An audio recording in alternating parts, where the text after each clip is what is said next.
As we expressed a few moments ago, we are indeed happy for your presence this morning. Appreciate your being here. And our heart's desire and our prayer is, as we study together from God's Word, that something that we might say or do would be a source of strength and encouragement and edification to you. You'll leave here having been builded up in the most holy faith, and you'll say it was good that you were in the house of the Lord this morning. I'm going to give you a news flash. We have, for the last 12 months, been going through quite an ordeal here in our country. Restaurants have been closed. They've opened with limited capacity. They're opening some places with full capacity, but they've got special rules. You know what special rule that restaurants have right now that just is, to me, one of the worst rules they could possibly have? There is no salt shaker on the table. You ask for salt and they bring you a handful of those little bitty paper pouches.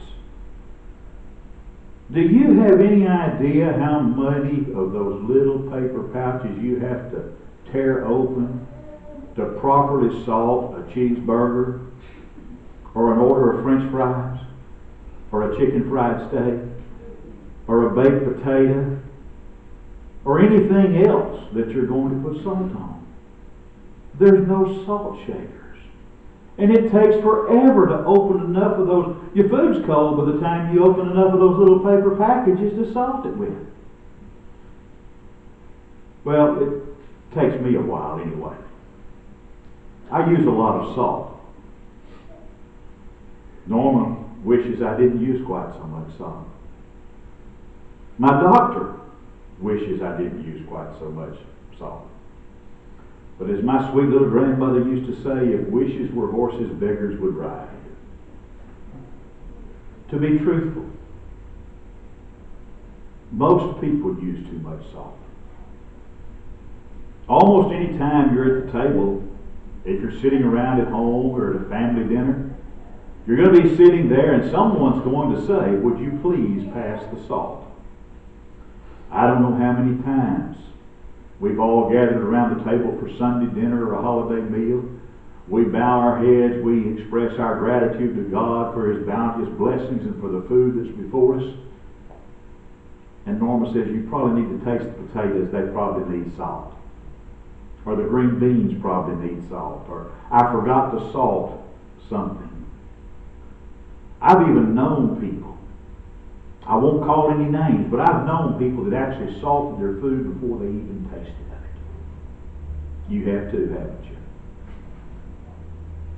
You know what Jesus says about us in our text this morning? In Matthew chapter 5, verse 13, a part of that great Sermon on the Mount, Jesus speaking to those people, and Jesus speaking to us, says, you are the salt of the earth. But if the salt has lost its savor, wherewith shall it be salted?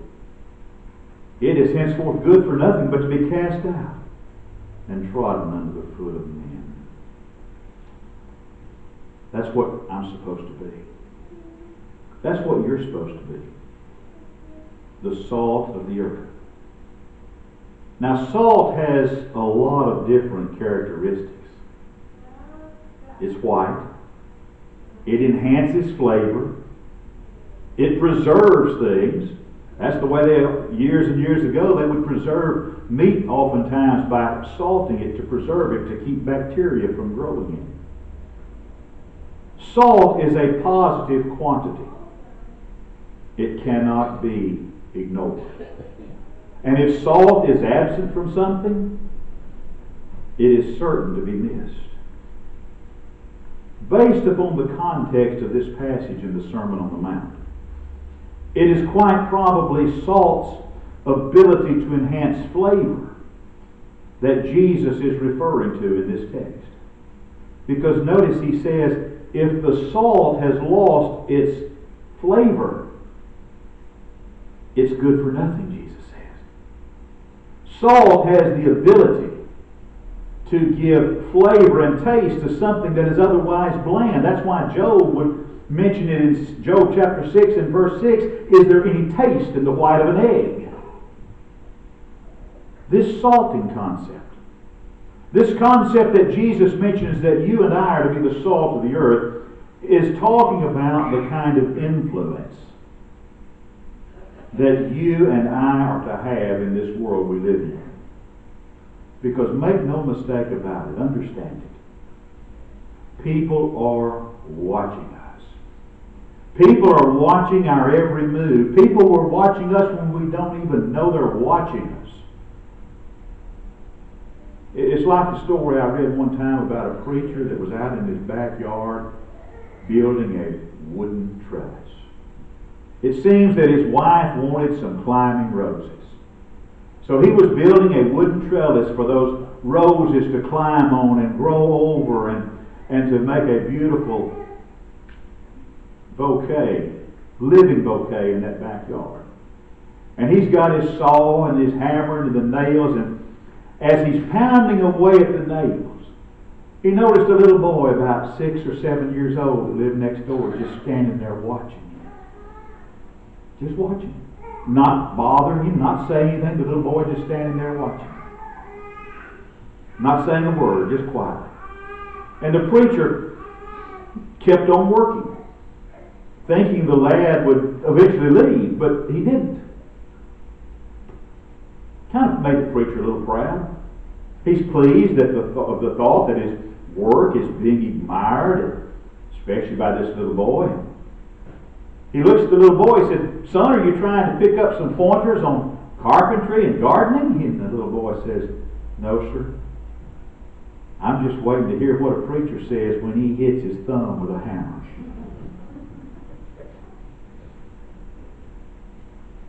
Write this down. It's on the final exam. We are always influencing someone. Whether it's positively or whether it's negatively, we're always influencing someone. People are watching you. What do they see? Because what they observe has an influence on them. And it should. Folks, as Christians, we are to have a positive influence in this world. That's why Jesus compares us to salt. Salt is a positive quantity. It cannot be ignored.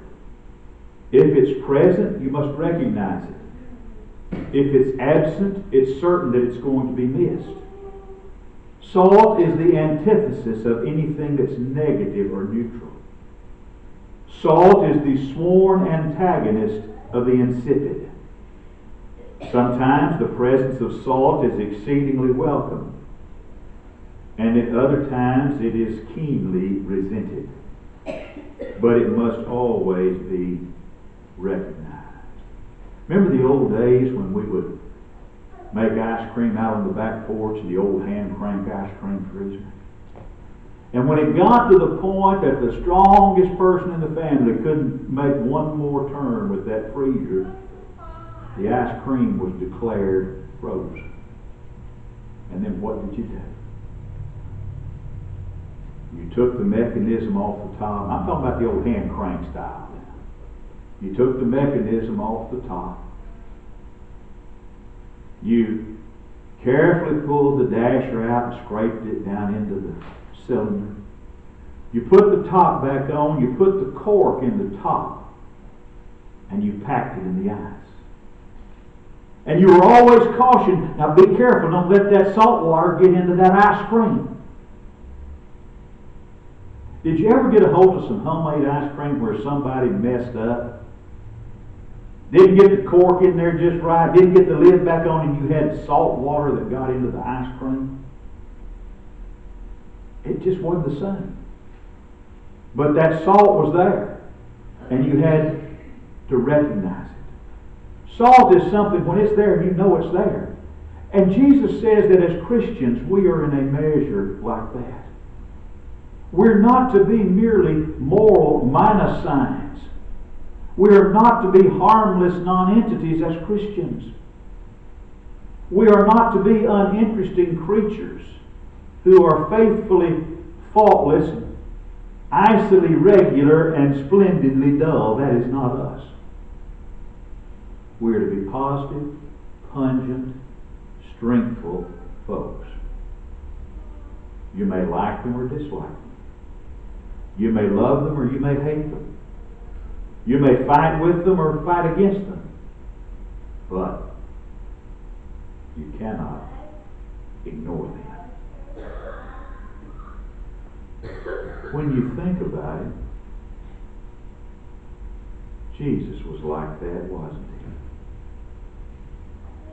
Wherever Jesus went, dullness took to its heels and stagnation fled in deadly fear. You read the Bible and some loved Jesus with a love that absolutely nothing could kill. And there were others that hated Jesus with a hatred that would not even endure his being on the earth. But wherever Jesus Christ went, Jesus divided people into two excited groups. They loved him or they hated him. But Jesus could not be ignored. Since salt is a positive something, salt gives taste to everything it touches. Any dinner would be quite bland without salt. In ancient times, salt was actually a luxury. But it's far more than that. For civilized men and women in our day and time, it's an absolute necessity. Jesus Christ ranks himself, and Jesus ranks those who are like him among the necessities of life. Christlike character is a necessity. Without Christlike character, life loses its zest, its thrill, and its appeal. It has no richness. It has no depth of meaning. But if you and I are going to be what Jesus wants us to be, if you and I are going to be the salt of the earth, you and I have to make a difference.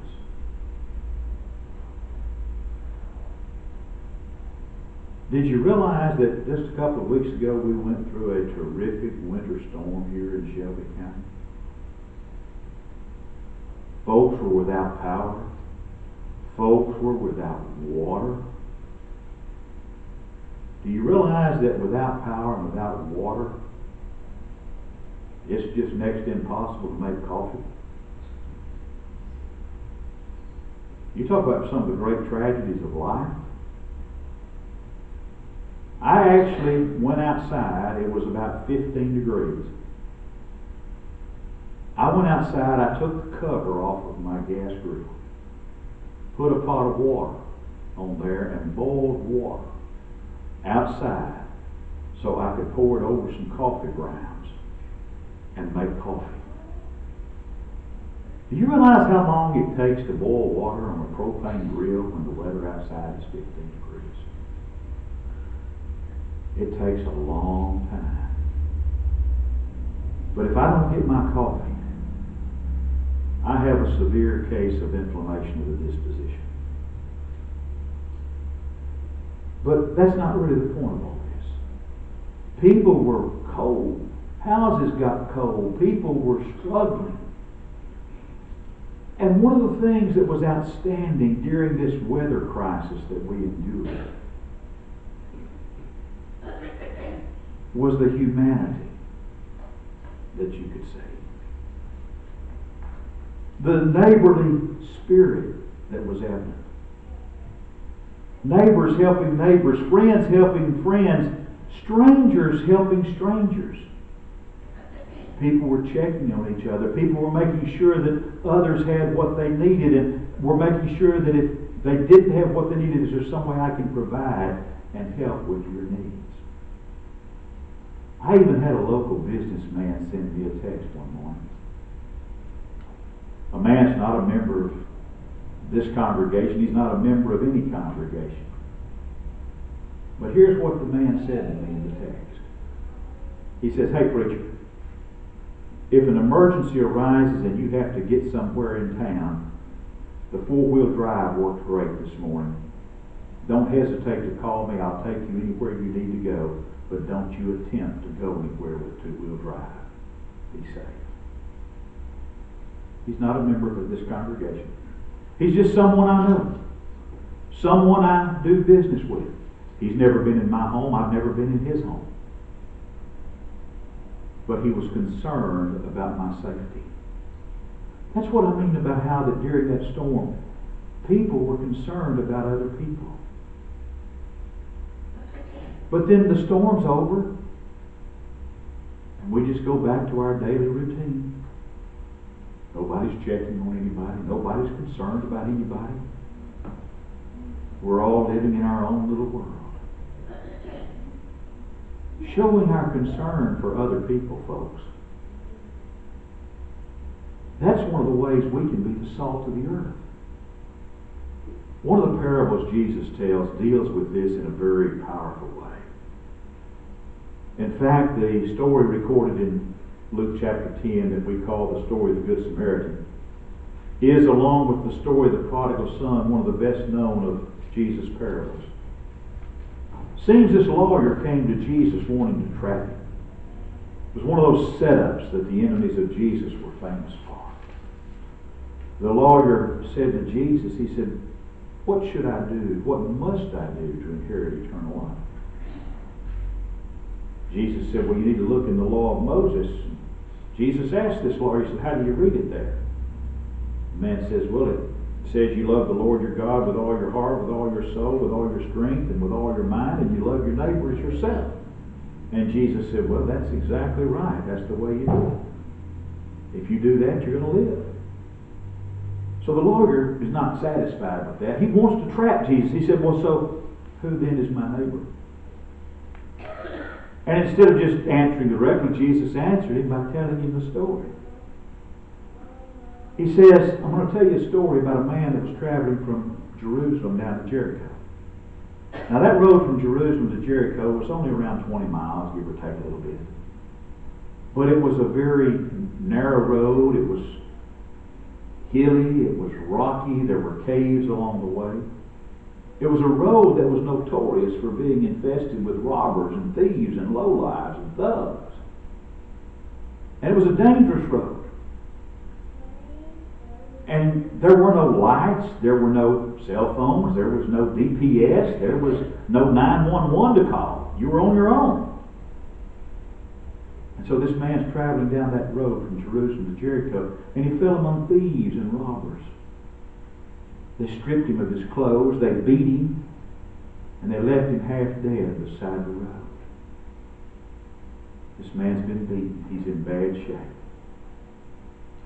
And the first man that comes along and sees this beaten man was a priest. He was a preacher. The preacher comes along, and the man kind of through his blurred vision and his swollen eyes, he doesn't recognize him probably. He says, "I've seen him coming out of church in town.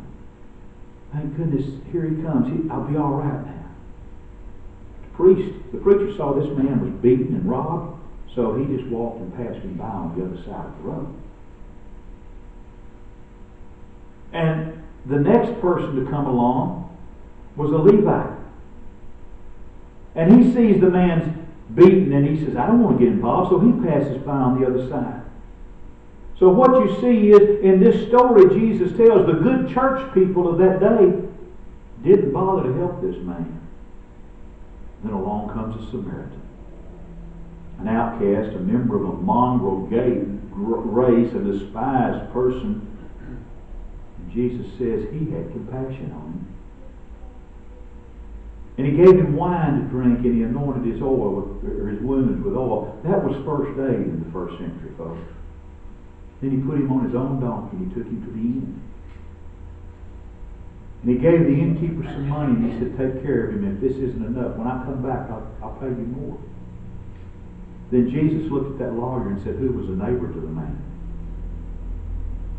Which of them was the neighbor of this man? And of course the answer was the one that helped him in his hour of need. We've got to make a difference. We've got to make a difference in people's lives. We've got to be concerned about people, not just when a hurricane makes people bug out, not just when an ice storm comes through, not just when there's some tragedy. We need to be concerned about people and try to make a difference in people's lives every day. If we're going to be the salt of the earth, we've got to care about folks, and we've got to care for folks in good times and bad times. The great tragedy of our day and time is that in times of need we show up. But then we forget that sometimes need goes on. Maybe we did a good job of checking on folks in the bad weather. How are we doing now that fair weather's here? Here's what we need to do. As God's people, as Christians, you and I need to get out the salt shaker in our lives. And we don't need to get out those little individual paper packets of salt that you tear open. We need to get that big salt shaker with the handle on it that we have on the stove when we're cooking a big pot of stew. We need to get out the salt shaker, the one on the stove, and then when we get it out, folks, we need to start shaking. Because as Christians, we are the salt shaker. And around us is a world that's lost and dying in sin, that's in need of the salt of our Christian life. How are we doing with that? How are we doing with providing the salt in the lives of those that we come in contact with on a daily basis? How are we doing with our influence for good here in this world? When the world outside looks at us, when they look at our life, when they see what we are we seasoning the world and preserving the world the way salt does? You see, if Jesus Christ is not the Lord and Master of our lives, we can't salt the world around us like He wants us to. And if we're going to be the salt of the earth the way Jesus wants us to be the salt of the earth, Jesus Christ has to be Lord and Master of our lives. Not just Lord and Master of part of our lives, but Jesus has to be Lord and Master of all of our lives. I don't know what's going on in your life. I don't know if Jesus is Lord and Master of all of your life or not, but you do. And He does. And if there are changes you need to make for Jesus to be the Lord of all of your life, this is your opportunity to do that as together we stand.